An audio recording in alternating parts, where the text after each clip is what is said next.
मन लगाकर सुनिए दोस्तों, कभी कभी जीवन इतना शांत दिखता है कि लगता है सब कुछ ठीक है, पर भीतर भीतर जैसे कोई आंधी चल रही हो। एक ऐसी आंधी जिसे कोई और नहीं देख सकता, सिर्फ आप महसूस कर सकते हैं। हर सुबह वही सवाल, क्यों मैं खुश नहीं हूँ जबकि मेरे पास सब कुछ है। घर है, परिवार है, नौकरी है, दोस्त हैं, फिर भी भीतर एक खालीपन है, एक अदृश्य कमी, जैसे जीवन में कुछ छूट गया हो। यही कहानी है आरव की। एक आम युवक, पर उसके भीतर चल रही थी एक असामान्य जंग। बाहर से मुस्कुराता, पर भीतर सवालों से भरा हुआ। वो अक्सर खुद से कहता, शायद जब मुझे सफलता मिलेगी तब सब ठीक हो जाएगा, शायद जब मुझे प्यार मिलेगा तब मैं सुकून महसूस करूंगा। लेकिन हर शायद के बाद वो और अधूरा महसूस करता गया। एक दिन उसने आईने में खुद को देखा और पहली बार उसके भीतर से आवाज आई, क्या मैं अपने मन का मालिक हूँ या मेरा मन मेरा मालिक बन चुका है। उस रात आरव को नींद नहीं आई। वो छत की ओर देखता रहा और उसे लगा जैसे मन उसके भीतर नहीं, बल्कि वो खुद मन के भीतर कैद है। विचार आते गए, यादें आती गईं, पछतावे, डर, इच्छाएं, सब उसे घेरते गए। वो सोचता रहा, मन को कैसे शांत किया जाए, क्या कोई तरीका है कि ये बेचैनी रुक जाए। अगले दिन सुबह आरव शहर के सबसे पुराने पार्क में गया। वहीं एक बूढ़ा साधु बैठा था, आंखें बंद, चेहरा शांत, जैसे समय भी उसके सामने रुक गया हो। आरव कुछ देर उसे देखता रहा, फिर पास जाकर बोला, बाबा, क्या आप सच में इतने शांत हैं या ये भी किसी अभिनय का हिस्सा है। साधु ने धीरे से आंखें खोली, मुस्कुराया और बोला, बेटा, अभिनय तो वही करता है जो जागा नहीं, जो जाग गया वो बस होने में रहता है। आरव चौंक गया। होने में? उसने पूछा, मतलब क्या? बूढ़ा मुस्कुराया, मतलब अब और तलाश नहीं, अब और भागना नहीं, अब और सोच के पीछे भागना नहीं, बस जो है उसे देखना। आरव को कुछ समझ नहीं आया, पर उस पल उसे पहली बार अपने भीतर थोड़ी सी शांति महसूस हुई। एक पल के लिए ही सही, पर सब कुछ जैसे रुक गया। और यहीं से शुरू होती है उसकी आत्मयात्रा, एक यात्रा जो बाहर नहीं, भीतर की ओर जाती है। सुबह का सूरज पार्क के पेड़ों के बीच से झांक रहा था, पत्तों पर ओस की बूंदें चमक रही थी और आरव अब भी उस साधु को देख रहा था। उसके भीतर सवालों की आंधी चल रही थी। क्या सच में मन को रोका जा सकता है? क्या शांति सिर्फ कुछ लोगों का भ्रम है? क्या मेरे जैसे सामान्य इंसान के लिए भी संभव है कि वो अपने मन से मुक्त हो सके? साधु ने धीरे से कहा, बेटा, जब तालाब का पानी गंदा हो तो तुम क्या करते हो? आरव बोला, कुछ नहीं, बस इंतजार करता हूँ जब तक मिट्टी नीचे बैठ न जाए। साधु मुस्कुराया, बिल्कुल, मन भी वैसा ही है। जितना तुम उसे छेड़ोगे वो उतना ही गंदला होगा, जितना शांत रहोगे वो खुद साफ हो जाएगा। आरव ने धीरे से पूछा, लेकिन बाबा, हमारे विचार अपने आप आते हैं, हम उन्हें रोक नहीं सकते, तो फिर शांति कैसे पाएं? साधु ने कहा, विचारों को रोकना मूर्खता है बेटा, जैसे नदी को बहने से रोकना। मन को रोकने की कोशिश ही अशांति की जड़ है। बस उन्हें गुजरते हुए देखो, जैसे बादल गुजरते हैं, देखते रहो, पहचानो, पर पकड़ो मत। आरव उस बात को समझने की कोशिश करने लगा। वो आंखें बंद करके बैठा और पहली बार अपने मन को देखने लगा। शुरुआत में विचार ऐसे दौड़ रहे थे जैसे कोई ट्रेन, भविष्य की चिंता, अतीत का पछतावा, लोगों के शब्द, खुद के डर। फिर धीरे धीरे उसने महसूस किया, कुछ विचार ऐसे हैं जो सिर्फ आदतें हैं, हर दिन वही पैटर्न, वही सोच, जैसे मन किसी पुराने रिकॉर्ड की तरह बार बार वही गीत बजा रहा हो। आरव ने मन में सोचा, अगर मैं ये देख पा रहा हूँ कि मन सोच रहा है, तो फिर मैं मन नहीं हूँ। उसके भीतर कुछ हल्का हुआ, जैसे किसी ने उसका बोझ उतार दिया हो। साधु ने कहा, यही है पहला कदम ध्यान का, देखना कि सोच और देखने वाला अलग है। जब तुम खुद को मन से अलग पहचानने लगते हो, तब मन की पकड़ कमजोर होने लगती है। आरव के चेहरे पर हल्की मुस्कान थी। वो बोला, तो मन को बदलना नहीं, बल्कि समझना जरूरी है। साधु मुस्कुराया, समझ ही मुक्ति है बेटा, बदलना तो मन का खेल है, समझना आत्मा की जागृति। आरव उस दिन देर तक वहीं बैठा रहा। पहली बार उसे लगा कि शांति कोई चीज नहीं जिसे पाया जाए, बल्कि वो पहले से ही भीतर है, बस शोर के नीचे छिपी हुई। कुछ दिनों बाद आरव वापस अपनी रोजमर्रा की जिंदगी में लौट आया।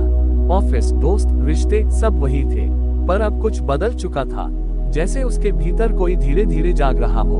वो अब हर बात को देख रहा था, किसी ने कुछ कहा तो पहले जैसा गुस्सा नहीं आया, बल्कि उसने देखा ये शब्द मुझे क्यों चोट पहुंचा रहे हैं। वो समझने लगा था कि मन सिर्फ बाहर से नहीं दुखता, बल्कि भीतर की आसक्ति से दुखता है।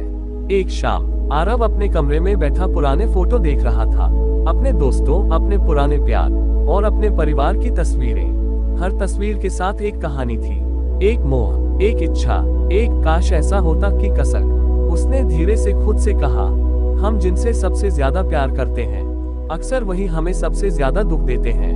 उसी वक्त उसे साधु की बात याद आई, मोह और प्रेम में अंतर जानो बेटा। मोह कहता है तू मेरा है, प्रेम कहता है तू जैसा है वैसा ठीक है।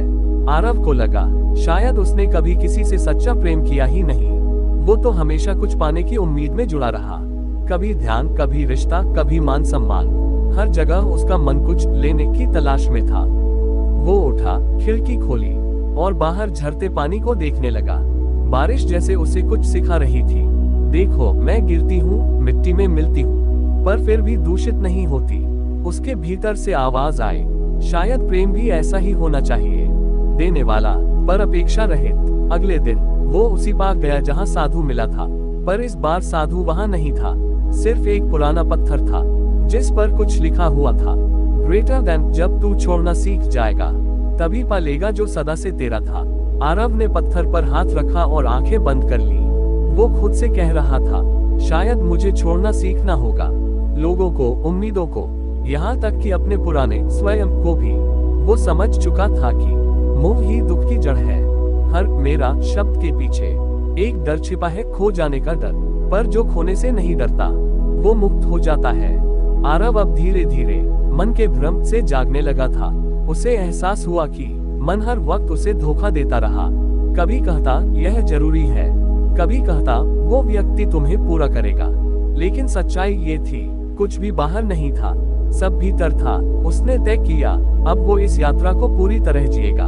वो अपने मन की गहराइयों तक जाएगा, जहाँ शायद उत्तर न मिले, पर शांति जरूर होगी। कुछ दिनों तक आरव हर सुबह उस पार्क में जाने लगा। वो साधु को फिर नहीं मिला, पर ऐसा लगता था जैसे उस बूढ़े की बातें अब उसके भीतर गूंजती रहती हैं। अब वो किसी से जवाब नहीं मांगता था, बस देखता था अपने विचारों को, अपनी भावनाओं को, अपने डर और उम्मीदों को। शुरुआत में उसे लगा कि यह ध्यान है, लेकिन धीरे धीरे उसे एहसास हुआ कि ध्यान कोई किया जाने वाला कर्म नहीं है, बल्कि एक होने की अवस्था है। कभी कभी वो आंखें बंद करता और सिर्फ सुनता, पक्षियों की आवाज, हवा का स्पर्श और अपने भीतर के शोर को। धीरे धीरे वो समझने लगा कि शोर बाहर नहीं, भीतर है। एक दिन सुबह वो ध्यान में बैठा था। सामने सूरज की पहली किरण उसके चेहरे को छू रही थी। वो आंखें बंद किए बैठा था, पर अचानक कुछ हुआ। एक क्षण के लिए सब कुछ रुक गया। विचार, यादें, इच्छाएं सब मौन हो गए। वो उस पल को शब्दों में नहीं बांध सका, जैसे किसी ने भीतर का पर्दा हटा दिया हो और पहली बार उसने स्वयं को देखा हो। उसे लगा, मैं ये शरीर नहीं हूँ, मैं यह मन नहीं हूँ, मैं वो हूँ जो इन सबको देख रहा है। वो पहली बार साक्षी बन गया था, ना किसी से जुड़ा, ना किसी से अलग, बस शुद्ध जागरूकता। उसकी आंखों से आंसू बह निकले, पर वो रो नहीं रहा था, वो बस महसूस कर रहा था एक ऐसी शांति जो पहले कभी नहीं थी। उसे लगा जैसे वर्षों से भीतर जमी धूल अब धीरे धीरे हट रही हो। मन अब दुश्मन नहीं था, वो एक साधन बन चुका था। आरव ने महसूस किया कि अब जीवन पहले जैसा नहीं रहेगा। अब हर चीज, हर व्यक्ति, हर अनुभव एक नया अर्थ ले चुका था। कभी जो दुख देता था अब वही सिखा रहा था, कभी जो खोने का डर था अब वही स्वतंत्रता बन चुका था। उसने मन में कहा, मैंने वर्षों तक मन को जीतने की कोशिश की, पर आज समझा मन को जीतना नहीं, बस उसे देखना है। और जब तुम उसे बिना निर्णय, बिना भय, बिना पकड़ के देखते हो तो मन खुद शांत हो जाता है। उसने गहरी सांस ली और उसके भीतर से एक शब्द निकला, धन्यवाद। किसके लिए ये उसे खुद नहीं पता। शायद उस साधु के लिए, शायद अपने दर्द के लिए, या शायद उस यात्रा के लिए जिसने उसे खुद से मिलवाया। आरव अब पहले वाला आरव नहीं था। वो अब भी वही काम करता था, वही शहर, वही लोग, वही भीड़, पर अब उसमें एक मौन बस गया था। पहले जो बातें उसे क्रोधित कर देती थी अब वे उसे सिखाने लगी। पहले जो शब्द चोट बन जाते थे अब वे सिर्फ हवा की तरह गुजर जाते थे। वो अब समझ गया था, जीवन को बदलने की जरूरत नहीं, बस देखने का तरीका बदलने की जरूरत है। हर सुबह वो ध्यान में बैठता, पर अब ध्यान सिर्फ बैठने तक सीमित नहीं था। चलते हुए, काम करते हुए, बात करते हुए वो जागरूक रहता। अब जीवन ही ध्यान था, हर क्षण में साक्षी भाव था। एक दिन उसके दोस्त ने पूछा, यार तू पहले जैसा नहीं रहा, ना गुस्सा आता है, ना तू भाग दौड़ करता है, ना किसी बात की चिंता, क्या तुझे अब कुछ फर्क ही नहीं पड़ता? आरव मुस्कुराया और बोला, फर्क पड़ता है दोस्त, पर अब मैं फर्क को भी देख सकता हूँ। अब हर अनुभव, हर सुख दुख जैसे किसी फिल्म के दृश्य की तरह है, मैं बस दर्शक हूँ। वो आगे बोला, हम सोचते हैं कि शांति बाहर मिलेगी, पर वो हमेशा भीतर थी, हम उसे बस भूल गए थे। हम दौड़ते रहे, कभी सफलता के पीछे, कभी रिश्तों के पीछे, कभी खुद के पीछे, पर जब रुके तब जाना कि हम पहले से पूर्ण थे। आरव अब अपने ऑफिस में भी अलग नजर आता था। जहाँ लोग तनाव में रहते, वो मुस्कुराकर कहता, थोड़ा रुकिए, एक गहरी सांस लीजिए, सब ठीक है। कई लोग उसे अजीब कहते, कुछ बुद्धू कहते, पर उसे फर्क नहीं पड़ता था, क्योंकि अब उसे पता था लोग जिस जगह पर हैं, वो भी उनकी यात्रा का हिस्सा है। एक शाम आरव फिर उसी पार्क में गया, जहाँ पहली बार उस साधु से मिला था। इस बार वो अकेला नहीं था, वो भीतर के स्वयं के साथ था। वो बैठ गया, आंखें बंद की और हवा को महसूस किया। उसे लगा जैसे हर पेड़, हर आवाज, हर सांस एक लय में चल रही है, सब कुछ जुड़ा हुआ है, कोई अलग नहीं है। उसी पल उसे एहसास हुआ, यही है बोध। यह कोई खास क्षण नहीं, यह कोई अंत नहीं, बल्कि यही जीवन है। हर सांस में, हर विचार में, हर मौन में उसके चेहरे पर मुस्कान थी, आंखें बंद थी और भीतर से एक आवाज आई, अब तुम पहुंच गए हो। पर आरव जानता था पहुंचना कहीं नहीं था, बस लौट आना था अपने भीतर, जहां वो हमेशा से था। रात थी, आसमान में अनगिनत तारे चमक रहे थे।